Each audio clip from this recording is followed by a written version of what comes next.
زما دا ګاډی پرونه راسې جټکې وي او خو پرونه خدای د اکسیډنټ نه بچ کړی نو چې کم دغه کې شي چپې وي که نه داسې جټکې وي چې لږ د بانه.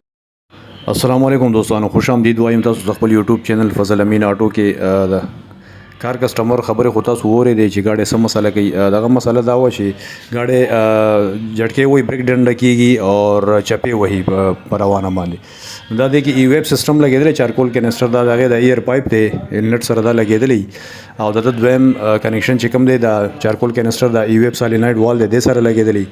هغې د وجې نه چې کوم دی د ایکسټرا ایئر علي هوا علي او هغې د وجې نه دا مسله کوي چې بریک ډنډه کېږي، بریک بیا کار نه کوي او ګاډی چپې هم وهي. نو دا ایشو وه، دا تاسو کتی شي دا پایپ دا د ای ویب سسټم کې لګېدلی سالینایډ وال دی پټرول لپاره چې کوم دی کم ګیس د پټرولو ټینکۍ کې جمع کېږي هغې لپاره دا ای ویب سسټم دی. دا پایپ اکثر بیک فایر سره وځي، ګاډی په روانه باندې پټاخه وي بند شي نو هغه بیک فایر نه بعد چې کوم دی دا وځي د سلنسر سیټ خراب وو، تاسو دا مس فایرنګ اواز کتی شي مسنګ هم کوي ډېر کافي.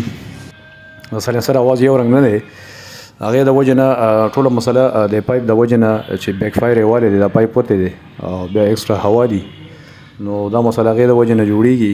داسې د کرولو کې هم 1800 وغیره دی کې هم دا مسله راځي. دې باندې یو کلمپ لګېدلی خو کلمپ یې چونکې شته نه، پیپ ډیلو او بیک فایر د وجې نه وتی دی.